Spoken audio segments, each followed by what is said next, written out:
Bienvenidos al podcast de Pulmón Crítico. En los podcasts anteriores hemos tenido médicos invitados, médicos prestigiosos. Hoy tenemos un cambio en la situación. Tenemos una paciente prestigiosa. Estamos con Dina Grajales, una paciente que padece hipertensión pulmonar. Pero vamos a cambiar un poquito la temática de la profundidad científica y vamos a hablar del paciente, de la situación médica vista desde el otro lado. Dina, bienvenidas al podcast Pulmón Crítico. Doctor, buenas tardes. Muchísimas gracias, doctor Abraham, por la invitación. Muy honrada y creo que estoy cumpliendo un sueño de compartir con usted un podcast. Bueno, perfecto. Vamos a dialogar hoy. Y quiero comenzar por preguntarte cómo fueron los inicios de la enfermedad. Entiendo que tú practicabas algún deporte. Cuéntame esa fase previa al diagnóstico de la enfermedad. Claro que sí, yo desde niña fui una persona muy sana, una deportista de la ciudad de Cali, donde usted todo el tiempo está en actividades deportivas porque desde el mismo colegio te impulsan a estar en equipos deportivos. Mi vida fue normal, a la edad de los 20 años decido venirme para Bogotá a la universidad y cuando llegó a Bogotá me uní a un equipo de softball para continuar con mi vida deportiva. Yo sentí dolor en el pecho, que mi corazón latía demasiado rápido y que sentía que me desvanecía. En ese momento me dijeron como usted viene de Cali, usted viene a esta altura, debe ser algo por la altura. Yo, ok, sí, tienen razón, debe ser eso, no le puse atención. ¿Pero te daba solo en los partidos de softball o todos en varios instantes? Solamente en la práctica del deporte, cuando empezaba la actividad física. Okay. Entonces no le puse atención, no le di importancia, lo cual fue un error. Seguí con mi vida, más bien dejé de hacer la actividad para no sentirme como me sentía. Llega el momento en que decido casarme, decido ser madre, tuve 3 hijos seguidos relativamente y al finalizar el tercer embarazo, cuando la bebé tenía 6 meses, volvieron esos mismos síntomas. Ok, y tuviste un tiempo asintomática, es decir, cuando uno habla de hipertensión pulmonar es frecuente que el embarazo genere empeoramiento de la enfermedad, pero eso no te sucedió. No, realmente los embarazos fueron supremamente normales, nunca tuve un embarazo de alto riesgo, no tuve síncopes, no tuve esas sensaciones de dolor en el pecho y taquicardias en los embarazos. Parece que se hubiera quedado dormido por un tiempo, pero ya después de entrar en la mamá, trabajar, mamá, con esposo, viviendo al otro lado de la ciudad, creo que era mucho agotamiento y yo pensaba, dije, estoy cansada porque me sentía cansada y empezó el agotamiento, a sentirse uno muy agotado, hasta que un día estaba sentada viendo una película, me acuerdo tanto que estaba en un teatro y me quedé literalmente sin aire. Ok. Sin aire, mi esposo rápidamente me lleva a un centro de atención por urgencias, me hospitalizan y me dicen que tuve un ataque de asma. Pero si yo jamás he tenido asma, nunca había presentado asma. Pero ese tema que tocas es importante para los pacientes sobre todo, porque es frecuente que para muchos médicos en los servicios de urgencia, por la premura, la dificultad de la prisa sobre todo, el diagnóstico siempre es asma y siempre termina un inhalador.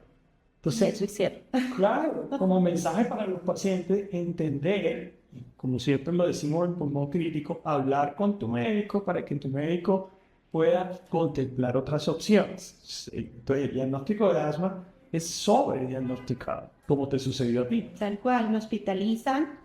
Duré una semana hospitalizada, me hicieron tomografías, ecocardiograma, a muchas otras cosas que en ese momento no me entendía, porque como era una persona sana y no había estudiado una carrera de salud, nunca me había interesado por conocer más de procedimientos o de diagnósticos. En 10 días me dicen que tengo una hipertensión pulmonar.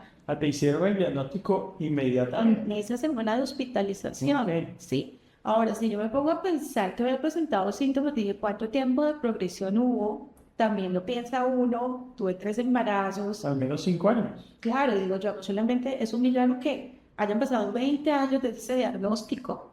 Sí, no solamente es un milagro que yo esté acá, sino también haber tenido 3 hijos, somos 4 milagros. Sin duda. Porque para la ciencia pues no era posible ser. Perfecto. ¿Cómo la hipertensión pulmonar ha alterado tu vida normal, tu trabajo, la relación con tu familia? ¿Cómo has vivido esa parte? Bueno, son diferentes etapas. Esta primera etapa, cuando es un desconocimiento total, como les conté, hace 20 años recibí el diagnóstico, era poco conocida, poco se escuchaba, y cuando te decían hipertensión pulmonar, pensabas en la hipertensión arterial sistémica, la de las tías y los La abuelitos. de los brazos, porque La- se me con los brazos. Bueno, usted pulmonar, usted como que no escucha la palabra pulmonar, ¿no? Pero resulta que esa es la grave. Entonces, en ese momento, primero, él no es conmigo, él no sé qué pasa, ¿sí? Después, se empeoran esos síntomas, ir a sentir morir cada día. Cuando me dicen no puedes volver al trabajo, me empiezan a incapacitar. Yo pensé que volvía al trabajo, y dije, bueno, me incapacitaron un mes, pero resulta que no. Resulta que ampliaban incapacidades y me dijeron, usted no va a poder volver a trabajar y va a tener que empezar a usar oxígeno. Y oxígeno, ¿cómo puede ser posible? Sí, o sea, totalmente errado el concepto del uso de oxígeno hace tantos años. Pero aún hoy en día, para que tú lo sepas, los pacientes, yo les escribo oxígeno en la consulta, parece que les estuviera hablando de lo peor del mundo, De muerte. de la muerte. Y el oxígeno Es vida. el oxígeno es el que te permite funcionar de modo adecuado. Y yo incluso le digo a los pacientes, es como chic, es como fancy utilizar oxígeno Red de otra forma. Sí, exacto. Tú me has dicho la frase Red Bull, exacto. Tal cual para nosotros en Red Bull. Y obviamente uno al comienzo no le da ese valor a tener el oxígeno suplementario y la primera alegación que usted presenta. Yo me demoré muchos años para adherirme al oxígeno, demasiado. Lo usaba poco. Claro, no, yo no lo usaba como tenía la prescripción, porque yo me negaba y lo rechazaba, ¿sí? Entonces, primero me dicen que no puedo trabajar y que en un trabajo no me iban a contratar con una bola de oxígeno porque no había ni portátiles en ese momento. Claro. Entonces, fueron demasiadas malas noticias al tiempo. Fue un choque, toqué fondo, claramente en la parte emocional, porque tú no alcanzas a dimensionar, y menos cuando todas las noticias, cada que entraba a una cita médica, es, tienes 2.8 de expectativa de vida, vas a dejar tus hijos muy pequeños, no existe tratamiento para la hipertensión pulmonar, la posibilidad de un trasplante pulmonar. De escucharlo tanto tú, Sí. albergas mucho eso en ti y emocionalmente es demasiado impactante y afectó muchísimo. ¿Te doblegaste, te deprimiste como depresión, como diagnóstico en Total. casa o...? Total, total. Además de que a mí me dijeron 2.8 años y yo contaba los días que me quedaban. Claro. O sea, eso fue traumático a una persona tan sana, en una edad tan increíble donde usted vive, hace, tiene sueños, metas, usted nunca espera un diagnóstico de estos, mi hipertensión pulmonar, es la hora que no se han encontrado la causa. No se sabe qué la produjo, nunca fumé, porque muchas personas me decían, ¿usted fumó? Yo jamás me fumé ni un cigarrillo, sí, Pero te vale la pena utilizar aquí la palabra idiopática, porque cuando los pacientes hablan idiopática, pues eso, ¿qué será? Me está diciendo que soy idiota. ¿Qué significa la palabra idiopático? Y finalmente eso es, no sé por qué tienes lo que tienes. correcto. Entonces, así se llama, hipertensión pulmonar idiopática. No hay causa específica. La ciencia médica en algún momento encontrará las respuestas, pero hoy no existe. ¿Tuviste medicación para esa situación en ese momento en el cual tú dices toqué fondo emocionalmente o...? En ese momento, para la hipertensión pulmonar no había nada. Para la parte de la depresión inicialmente no usé nada. Tuve una situación familiar que fue con uno de mis hijos de 4 años, donde el niño empezó a somatizar los síntomas de la enfermedad. Y eso me hace a mí reaccionar a qué está pasando. Tenía que llevar también a que lo evaluaran a él, porque lo que uno menos quiere cuando tiene este diagnóstico es que sus hijos lleguen mixto. Ah, se te pasó por la cabeza que él tenía lo mismo. Claro, y empieza también ese sentimiento de culpa y si es mi culpa y se está pasándole algo. Entonces, a toda esa parte emocional que ya te afecta, viene la preocupación por tus hijos. Sí, y realmente eso no pasa. Pero en ese momento, esto me hace reaccionar, me hace tomar la situación en control y decir, así me quedé, un día o me quede un año, yo no voy a estar entregada a la depresión y mis hijos no van a ver a una mamá derrumbada antes de que llegue la hora y que tenga que partir. Ese fue mi pensamiento en ese momento. ¿Y qué adaptación lograste hacer en ese instante? ¿Era simplemente voy a actuar diferente, voy a tratar de sentir menos o voy a actuar normal a pesar de sentir? Primero finge ser fuerte, ¿sí? Y justamente por eso viene la depresión, porque te haces ser fuerte mucho tiempo y cuando te derrumbas caes con todo, ¿sí? La primera decisión fue aceptar la ayuda del profesional y sentarme y hablar con la doctora en ese momento, con la psiquiatra y decirle, doctora, me pasa esto, pero yo no quiero medicarme porque yo tengo 3 niños pequeños que necesitan a una mamá con todos los sentidos, sea el tiempo que tengan a su mamá. Entonces le digo, bueno, entonces vamos a hacer un acuerdo. Te voy a hacer una hospitalización tía, una semana, y yo te voy a observar. Si tú no necesitas medicación, yo te lo voy a decir, pero si lo necesitas también te lo voy a decir. Y yo, perfecto. Lo hice muy juiciosa, iba a mediodía, hospitalización tía, con psiquiatría, me hacía terapias, conocí otras personas y vi a donde yo quería llegar. Eso me llevó a ver las realidades, a dónde iba a parar si continuaba no manejando el control de mi vida en la parte emocional por la salud.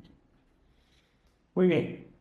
Los síntomas normalmente de la hipertensión pulmonar son dolor de pecho, ahogo, en algunas ocasiones lo que denominamos síncope, o sea, como pérdida del conocimiento, y como la sensación de no tener fuerza para hacer las cosas. ¿Eso tuviste? Sí, definitivamente. El dolor en el pecho, sentir que se sale ese corazón del pecho, el sentir ese agotamiento como si hubieras acabado de subir la montaña, que te pesan los brazos, que te pesan las piernas y que estamos en una sociedad donde tú quieres aparentar que estás bien. Entonces mis compañeros de trabajo caminaban rápido, subían la escalera, me dejaban atrás, pero yo trataba de que no se dieran cuenta de que yo me sentía mal. Entonces yo caminaba más rápido y subía la escalera y me desmayaba. Y ahora empezaron los 5. El psico. Eso. ¿Qué tratamiento has recibido en el curso de estos años? Tuve la fortuna de ser la primera paciente con el primer tratamiento que llega a Colombia, un medicamento inhalado, que considero que esa fue una de las cosas que me ayudó a estar acá, porque en ese momento toda mi fe, la fe de mi familia, se puso en este tratamiento. Y después de este tratamiento se viene toda la línea que existe ahora para tener a un paciente muy bien tratado en Colombia y que somos afortunados comparado a otros países de Latinoamérica. Ok, entonces, tratamiento inhalado para abrir los vasos sanguíneos, medicamentos orales para también abrirlos por diferentes mecanismos. Y comienzan a llegar los medicamentos que se colocan subcutáneos con una bomba permanente que todo el tiempo impulsa medicamentos. ¿No tienes hoy en día ese tipo de arreglos? Sí, justamente tengo 1 año y 8 meses con la bomba subcutánea en mi brazo derecho y cuando empecé con este tratamiento estaba muy satanizado entre la comunidad de pacientes por los efectos a veces que produce en algunas personas, como es el dolor o el tema de piel. Entonces, entre el tema de pacientes y redes sociales, todo lo que se escuchaba era terrible acerca del tratamiento. Entonces, siempre todos decíamos, no, no lo quiero, no lo quiero. Pero tener una conversación muy clara y muy adecuada con mi médico, tratar de que yo amo a mi familia, lo amo con la manera en que nos comunicamos. Él se sentó y me explicó, tus medidas están así en tu corazón, en tu arteria pulmonar, y si no entramos de manera temprana, te vas a deteriorar más y va a pasar pues todo lo que se espera con el paciente que se deteriora. El corazón derecho se agranda, se comienza a devolver la sangre dentro del corazón, llega a las piernas, se hinchan las piernas, se hincha el hígado, hasta que ya no hay flujo sanguíneo suficiente para darle el resto al cuerpo. Claro, este tipo de tratamientos cambia la vida de las personas definitivamente. Puede que tú tengas una bomba permanente en el brazo, pero tienes la posibilidad de funcionar. Tú eres consciente que ese tipo de medicamento no se puede suspender en ningún momento. Pone en riesgo tu vida. ¿Y qué haces para vivir de esa manera? ¿Cómo hacen mecanismos para que todo esté perfecto? ¿Qué medidas tienes? Bueno, lo primero me preparé psicológicamente. El doctor me explicó toda la información del tratamiento. Em, sí, sí, respetando las creencias de las personas que van a ver este podcast.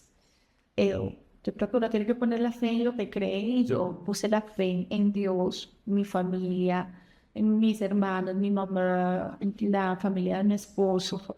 Todos pusimos la fe en que la decisión de tomar esta terapia, porque pude haber dicho que no, sí, era por vivir más años y vivir mejor y poder hacer más cosas de las que me venía eh, prohibiendo el diagnóstico de hipertensión pulmonar. Entonces fue mucho deseo de seguir con vida, de siempre he sido muy convencida de, a pesar de que es una enfermedad discapacitante, tratar de ser independientes en muchas cosas. ¿Sí? Y no siempre necesitar ayuda para todo. Obviamente hay cosas que sí necesitamos ayuda. Por renunciar a algunas cosas. Exactamente. Tú renunciaste al software en su momento, Sí. ¿cierto? No, sí, claro. Son cositas que uno dice, bueno, la perdí, pero mantengo todo lo otro en la vida. Claro, claro, pero ahorita con la nueva terapia ha sido recuperar metas, recuperar sueños. He podido hacer viajes, cosas que de pronto en determinadas condiciones de la patología no hubiera podido hacer. Tú viajas en avión con tu bomba, con tu medicamento y con tu concentrador de oxígeno. Correcto. Sí. Pero es que eso es tan sencillo, algunos pacientes no lo saben. Exactamente. Piensan como que, no, si tengo oxígeno no puedo montar en el avión. Y Dina, antes de que conectáramos la cámara, me decía que le encanta viajar, tanto que yo pensé que vivía en Cartagena en modo permanente, porque me ha hablado varias veces del tema. Claro, porque del impacto que ha tenido el tratamiento en mí, mi doctor me explica en la junta médica que ha habido una gran mejoría en la parte hemodinámica después del tratamiento. Y yo sentí esto desde que empecé de manera temprana este tratamiento. Entonces, ahora cuando viajo, si voy a nivel del mar, por ejemplo, el oxígeno ya no estoy 24 horas. Y yo sin oxígeno, pues nadie cree que no tengo hipertensión pulmonar. Es verdad. Nadie lo va a notar porque es una enfermedad invisible. En Bogotá, por la altura, me cuido mi corazón, cuido mis pulmones, porque para mí el oxígeno es vida, amo el oxígeno, ¿sí? Y trato de utilizarlo, ahora sí, muy juiciosa, el tiempo que el doctor me dice que debemos. Tú no te imaginas el valor de este mensaje. Yo seguramente le pediré a los que producen el video que tomen este pedacito donde tú dices, amo el oxígeno, uso juiciosamente, el oxígeno es vida. Es supremamente valioso. No te imaginas cuánto, porque a veces se estigmatiza el mismo oxígeno y una cosa terrible. ¿Cómo ves tú el futuro hacia adelante? ¿Qué esperas con la enfermedad que también es un mensaje clave con una persona tan inteligente como tú? La innovación ha llegado a mejorarnos la vida. Tenemos acceso a la innovación. Tenemos que poner de nuestra parte. Tenemos que saber navegar en el sistema de salud porque a veces las barreras o el no acceder a las cosas es desconocimiento. Entonces tenemos que trabajar en esto y tenemos que tener claro que si llega este diagnóstico o un diagnóstico crónico, porque tenemos muchas hermanitas parecidas, es para retarnos, ¿sí? A cómo podemos avanzar y a qué queremos con nuestra vida. Sí, yo siempre le digo a las personas con las que hablo desde la Fundación Ayúdanos a Respirar, y es la hipertensión pulmonar no tiene que ser lo más importante en tu vida y tú tienes que seguir con el camino, pero tienes que caminar al lado con ella, porque la tienes que conocer para poder vivir con ella. Entonces tienes que aprender de ella, tienes que saber cuándo necesitas descansar, tienes que saber que necesitas adherirte a los tratamientos, que no puedes perder tus controles con tu médico, que tienes que tener una muy buena comunicación con tu doctor y que hay que estar informados. Entonces, ¿el futuro qué es? Pacientes informados, pacientes empoderados para el bien de su propia salud y ayudar a otros, porque ayudar a otros también sana. Perfecto. Aquí este es mi consultorio. Estamos en mi consultorio en la Fundación Neumológica Colombiana. Pero tú lideras en la Fundación Ayúdanos a Respirar.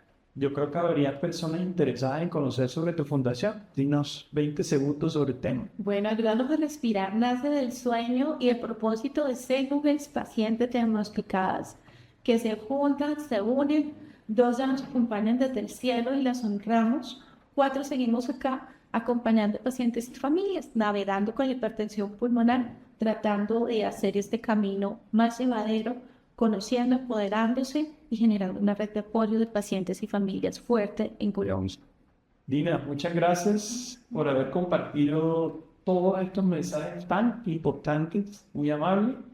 Y queridos pacientes, familiares de pacientes, espero que sea útil todo este conocimiento, que puedas aplicar algunos de estos conceptos a tu vida y nos vemos pronto.